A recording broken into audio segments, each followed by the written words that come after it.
ነገሮችን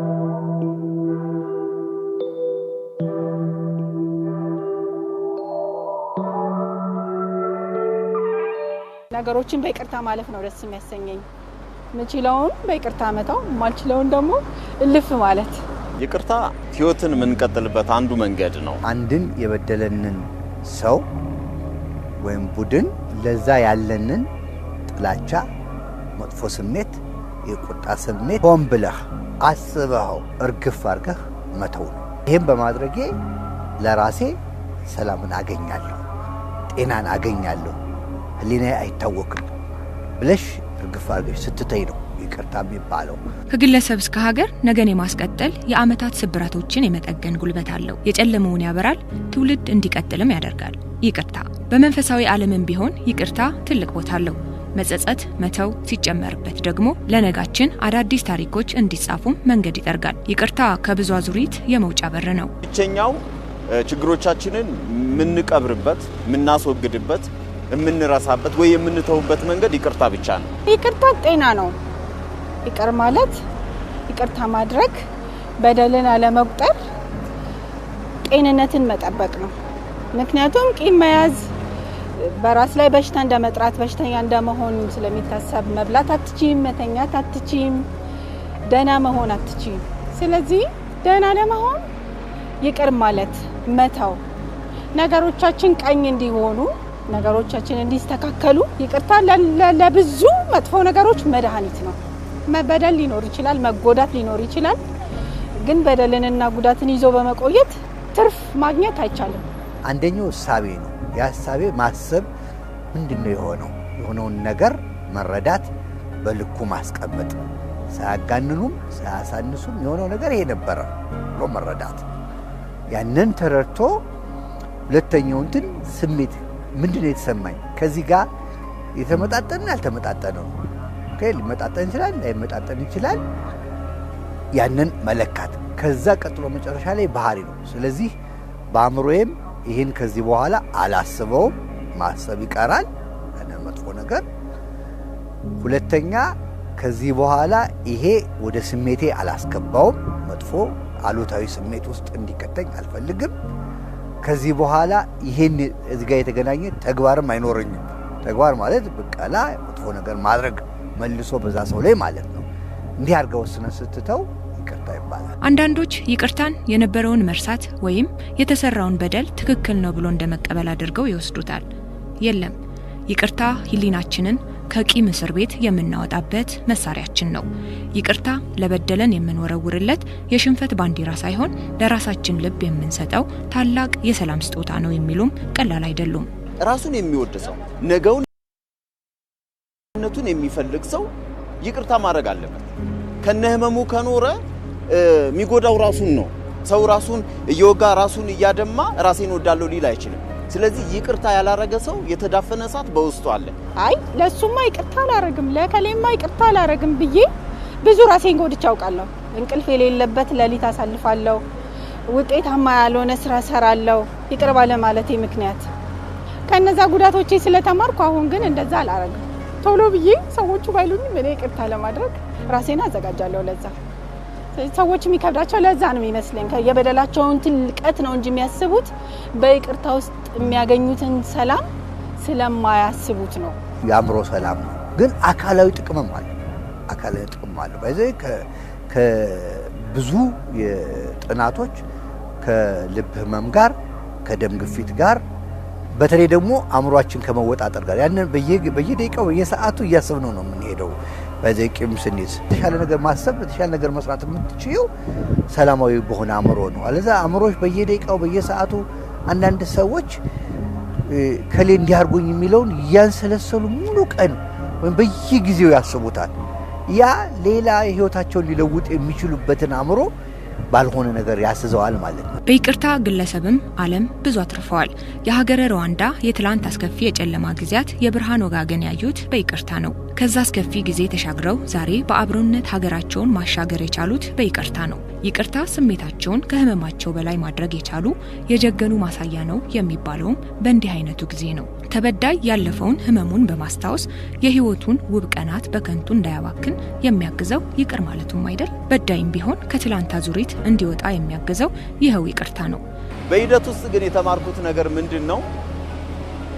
ያንን ሰው በማገኘው ጊዜ ወይ ይቅርታ አላረግለትም ብዬ ማስበውን ሰው ባገኘሁት ጊዜ የሚሰማኝ ስሜት ጥሩ አይደለም፣ ደስ አይለኝም። በቃ ወይ ከዛ ሰው ጋር መሆን አልፈልግም፣ እሸሻለሁ፣ ወይ ሲደውልልኝ አላነሳም። እንደዚህ የመሳሰሉ ነገሮችን አደርግ ነበር በኔ በራሴ። እየቆየ ሲመጣ ግን የገባኝ ነገር ምንድነው? ማን ነው እየጎዳው ያለው? ይቅርታ ማድረግ ሊከብድ ይችላል። በጣም ብዙ ማንችላቸው አልተውም የምንለው ነገር አለ እኮ። ስለዚህ ብዙ ሊከብዳቸው ይችላል። ግን በቃ ባይከብዳቸው ለደህንነታቸው ቢያስቡ። እኔ ለደህንነቴ ስል ነው ይቅርታ ማድረገው፣ ለራሴ ስል፣ ለጤንነቴ፣ ለደህንነቴ ስል ይቅር እላለሁ። ይቅር ማለት ነው ቀላል ወይም ይቅርታ ማድረግ ነው ቀላል የሚለው ላይ አንድ ወጥ ነገር የለም። ግን ሁለቱም የሚያያዙት ከግለሰቡ ስብዕና፣ ከግለሰቡ አመለካከት እና ከግለሰቡ ሁኔታ ጋር ነው የበለጠ የሚያያዙት። ተደፈርኩ፣ ተናቁ፣ እንዴት እንዲህ አለኝ የሚለው ግረጅ ያለው አለ። አንዳንዱ ደግሞ ያለ ራሱ ከኔ አይጠጋኝ፣ ለምሳሌ ሰድቦኝ ከሆነ ሰድቦ አይለጠፍ ይላል። አሁን አንዳንዱ ለራሱ እንትን ካላለው ካልጎዳው የራሱ ጉዳይ። ስለዚህ የሰዎች ስብዕና ይወስነዋል። አንዳንዶች ይቅርታ መቀበል ይፈልጋሉ፣ ግን እነሱ ይቅር ማለት አይፈልጉም። ስለዚህ ይቅር የማለት አቅም የሌላቸው አሉ። አንዳንዶች ደግሞ የሚከብዳቸው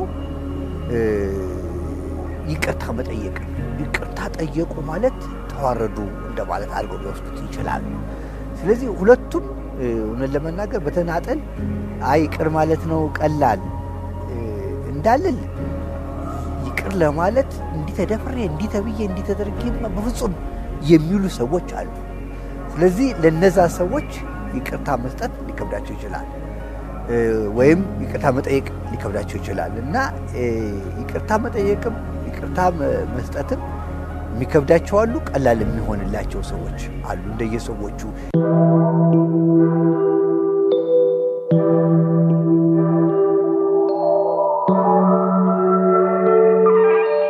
ይቅርታ ያጠፋነውን ጥፋት መካስ ያስፈልጋል። ክሰን ነው ይቅርታ መጠየቅ ያለብን። ከዛ በኋላ በሚኖረኝ ግንኙነት ከዛ ሰው ጋር በሚኖረኝ ጤናማ ግንኙነት ለዛ ሰው መልካም በመሆኑ እኮ መካስ እኮ ይቻላል። ስለዚህ ካሳው የተለያየ ነው። ይሄ በሚቆጠር ገንዘብ በሆነ ነገር ብቻ በኢንካይንድ ብቻ ሳይሆን አብሮ በመኖር ደግሞ ባለመበደል መካስ፣ በታማኝነት መካስ ያንን ሰው። ስለዚህ በእንደዛ ነገሮች እርስ በእርስ አንዱ አንዱን እየካሰ መኖር መቻል አለበት። ታማኝነቱን በማረጋገጥ ባለመበደል፣ ባለማስቀየም፣ ቀድሞ የሰራውን ስህተት በዛ ሰው ላይ ወይ በዛች ልጅ ላይ ደግሞ ባለመድገም። በመሰረቱ ይቅርታ ማድረግ ዘነው የምንወለደው አይደለም። በጣም ውስን ነው። ከተፈጥሮ የምናገኛቸው ነገሮች አሉ፣ ጄኔቲካሊ የምናገኛቸው ውስን ነገሮች አሉ። ግን እነዚህ ባህሪያት በአብዛኛው የተቀረጹ ናቸው፣ ወይም እኛ በጊዜ ሂደት የምናመጣቸው ናቸው። ከቤት ውስጥ፣ ትምህርት ቤት፣ ከጓደኞቻችን የምናዳብራቸው ናቸው። ስለዚህ በዚህ መልኩ ስለሚመጡ ለማዳበርም ትልቁ መንገድ ከቤተሰብ ነው። ቤት ውስጥ እህትና ወንድም፣ ትልልቆቹ አባትና እናት ይቅርታን የሚያደርጉ የሚለማመዱ ተሳቻለሁ ይቅርታ የሚል ከሆነ አባት ወይም እናት አጥፍታ በቃ ከማለት ተሳቻለሁ፣ እዚህ ላይ የኔ ስህተት ነው፣ ይህንን ካዩ ልጆቹ ይህንን ለማለት ይደፋፈራሉ። ነገር ግን ምንም አይነት ስህተት ቢሰሩ ይቅርታን ቤተሰብ ውስጥ ካላዩት ከየት ያመጡታል? ቀጥሎ ትምህርት ቤት ነው። ትምህርት ቤትም እንደዚሁ መምህር የሚሆን ተማሪዎች የሚሆኑ እርስ በርስ ጓደኞቻቸው የሚሆኑ በዛ ውስጥ ይቅርታ የማለት ልምምድ ካዩ ሰዎች ይህንን ማድረግ ይችላሉ። ስለዚህ ልምምዱ ሊመጣ የሚችለው ከቤተሰብ፣ ከትምህርት ቤት፣ ከአካባቢ በሚያገኙት ነው በብዛት ይህንን ሊያመጡት የሚችሉት። ከዛ ውጭ በተፈጥሮ የሚገኝ አይደለም፣ ብዙም በጥናትም የሚገኝ አይደለም።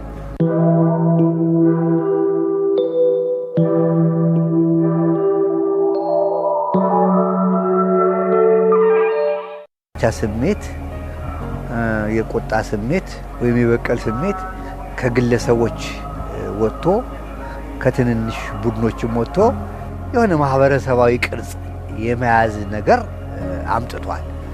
ስለዚህ ይቅርታን እንደ ማህበረሰብ መለማመድ ያለብን ይመስለኛል። ይህን በማድረጋችን እንደውም ከግለሰባዊ እንትኑ በጣም የበለጠ ነው ይሄ። ምክንያቱም በማህበረሰብ ውስጥ ይቅርታን ማድረግ ከፍተኛ የሆነ ሽግግርን ከፍተኛ የሆነ የአውዱን እንዳለ ማህበረሰብ አውዱን ነው የሚቀይረው። የይቅርታ ስሜት ከሌለ አብረሽ የምትሰሪው አካል ውስን ይሆናል ማለት ነው። አብረሽ ካልሰራሽ ደግሞ አብረሽ አታድጊም። ስለዚህ የማደግ እድላችን፣ ሰላም የማግኘት እድላችን እየተጠራጠርን ስንኖር እኮ እንቅልፍ እናጣለን። ምን ያደርግ ይሆን ያኛው የሚል እኔስ ምን ላድርግ የሚል መጥፎ ነገሮችን እያሰላሰልን እንኖራለን ማለት ነው። በአሁኑ ዘመን እኮ ባይዘ ትልቁ ኢኮኖሚ አሁን የሰው ብዛት በጣም ትልቅ ኢኮኖሚ በአግባቡ ከሰራሽበት ይህን ሁሉ ማህበረሰብ ይዘን ይህን ሁሉ አቅም ይዘን ይህን ሁሉ ሪሶርስ ይዘን ወደፊት ላለመሄድ ትልቁ እንቅፋታችን እንደ ማህበረሰብ እርስ በርሳችን ይቅርታ ለማድረጋችን ነው። እንዲህ ያለውን የይቅርታ ልብ ማግኘት መቼም በቀላሉ አይመጣም። በግልም ሆነ በጋራ ባለን አብሮነት ውስጥ ይቅር ማለትንና ይቅርታ መጠየቅን በመተጋገዝ መለማመድ ለልጆቻችን የይቅርታን በረከት በማስተማር ጭምር ትውልድ እንዲቀጥል ማድረግ እንችላለን። ምንድነው የተፈጠረው ነገር የሚለው ነገር መወራት አለበት። እንዲህ አርገሄን ነበር፣ እንዲህ ተፈጥሮ ነበር፣ እንዲህ ሆኖ ነበር። ያ ሰው እኮ በድሎኛል የምትይው ሰው ራሱ ላያውቀው እኮ ይችላል፣ ላያስታውሰው ይችላል። ምን ያህል እንደወጋሽ፣ ምን ያህል እንዳደማሽ፣ ምን ያህል እንዳቆሰልሽ ላያውቀው ይችላል። ስለዚህ እውነቱ ሊወራ ይገባል ማለት ትክክለኛው ነገር መወራት አለበት። ብዙ ሰው የሚፈራው ይሄንን ነው። ይቅርታ አድርጊለት ምናምን ይቅርታ እንደ ትንሽ ነገር በቃ ምን አለበት ይቅርታ ብታደርግላት ምናምን ብለን ሰዎችን ሁሉ ብለን እናደርጋለን። ያ ሰው ላይ የፈጠረው ነገር ምን እንደሆነ አናውቅም። ምን ያህል እንደጎዳው፣ ምን ያህል እንቅልፍ እንዳሳጣው፣ ምን ያህል እንዳሳመመው አናውቅም። ግን ዝም ብለን በቃ ይቅርታ አድርግላት በቃ ይቅርታ ተባባሉ ምናምን ብለን ማቅለልም የለብንም። ነገሩ ከባድ ስለሆነ ነገሩ ከባድ በመሆኑ የተነሳ የምናገኘውም ትርፍ ይቅር በማለታችን ወይ ይቅርታ በመጠየቃችን የምናገኘውም ትርፍ ትልቅ ስለሆነ ለዛ ነገር ቫልዩ ብንሰጥ ሁላችንም በህይወታችን መቼስ የበደልነውም ይኖራል የተበደልንበትም ጉዳይ ይኖራል። ለዛ ሁሉ ግን መፍትሄው ያው ይቅርታ ነው። የአንድ ወገን እየታተተን በእኔ ቡድን ላይ እንዲህ አይነት ጉዳት ደርሷል የሚለውን ነገር ተተን በሁሉም ወገን ላይ ጉዳት ደርሷል። ይሄ ነገር ሊዘጋ የሚችለው ይቅርታ በማድረግ ነው። ይሄ ነገር ሊዘጋ የሚችለው ይሄ ሪስቶሬቲቭ ጀስቲስ የሚባል አለ። መልሶ የማቋቋም ፍትህ ወይም የተጎዳውን አካል ክሶ ሌላኛውን ደግሞ ኮንኖ ሳይሆን ሌላኛውም ሁሉም የሚጠቀሙበትን ነገር ካልፈለግን በስተቀር እንደ ማህበረሰብ ሁሌም እንዲያል ልንቀጥል አይገባም። በቃ አንድ ቦታ ላይ በይቅርታ መዝጋት አለብን ብዬ ነው የማምነው። እንደ ማህበረሰብ እርስ በርሳችን ያለን ጥላቻ፣ እርስ በርሳችን ያለንን መናናቅ፣ እርስ በርሳችን ያለንን የቂምና የበቀል ስሜት ትቶ ለሌላው ስንል አይደለም ባይዘ በጣም ትልቁ ለራሳችን እንዲያ ካልተው ነው ስለማይዘጋ ምዕራፉ